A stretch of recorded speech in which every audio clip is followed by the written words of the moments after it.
लड़की के नाम धो के लोग बोले बने मोनिका माई डार्लिंग शीला की जवानी उन्हीं बदनाम हुई। इवेंट की भोजपुरी में हम लोग जब छोटी छोटी रही हम लोग मैंने भोजपुरी में कुछ ना मैंने कहा तो ना हो तब से एक से एक गाना इंडिया के पापा बगल वाली जान मारे ली सलून बिपाशा। लेकिन यह बात अगर खेसारी लाल यादव का नेता है लुलिया का मांगे ले केहू नहीं थे बोले वाला। यह बात अगर खेसारी लाल का रहता है तो सारा दुनिया दुश्मन हो जाता है और दूसरा में वो दुश्मन भोजपुरी इंडस्ट्री के मेरा भाई बन गया है। तो ऐसा तो हरी रहती भोजपुरी में मत हो। अरे तो रात भरना चाहिए। देखिए सबसे बड़ा चीज है कि गाना बजाना में केहू के व्यक्ति विशेष फोटो देके केहू के बाप के नाम लेके अगर गावल जाता वो गलत चीज है। गाना बजाना ही मजा है। ये संस्कृति में हम लोग सदियों से लोग मजा ले रहे। ये मनोरंजन चीज है। एकरा के दिल में नहीं लेवे कि हमारा का हुआ होता है। और सिर्फ वो इंसान के विरोध जिस इंसान को प्यार करने वाले करोड़ों लोग हैं।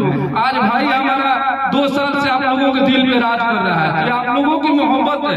लोग विरोध करते रह गए और रोड पे हम अक्सर से आ रहे थे पटना 50 जगह यही गाना सुने हैं रात भरना चाहिए वेटिंग वाला। तो अब विरोध करके क्या किए उस गाने को और प्रमोट किया और हिट करा।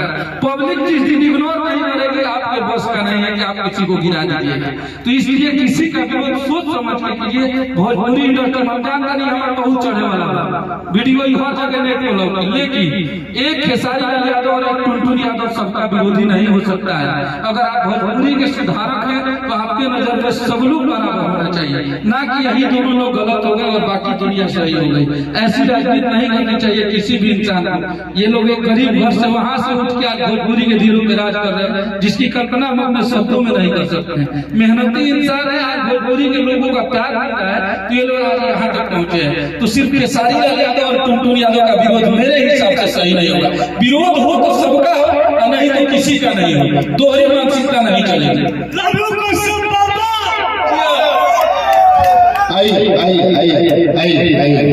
कश्यप बाबा अब विरोध होना चाहिए, मजबूती से होना चाहिए, सबका होना चाहिए। लेकिन विरोध होने से पहले इतिहास देखना चाहिए कि कौन किसके इतिहास को कितना गंदा किया है। लेकिन आज मैं ईमानदारी से कहना चाहता हूँ, चाहे खेसारी हो चाहे टुनटुन हो चाहे जिस मीडिया पर डाल दीजिए, हमारे स्वार्थ पर कोई फर्क नहीं पड़ता। लेकिन आज मैं डंके की चोट पर कहना चाहता हूँ, मैं इस भाई से प्यार करता हूँ और करूंगा। और यह बात जब चिट्ठी बोल रहा है इस बात को सब लोगों को समझना चाहिए, क्योंकि मैं बोलता हूँ तो बोल देता हूँ, उसके बाद मैं कभी नहीं बोलता। जय हिंद, जय भारत।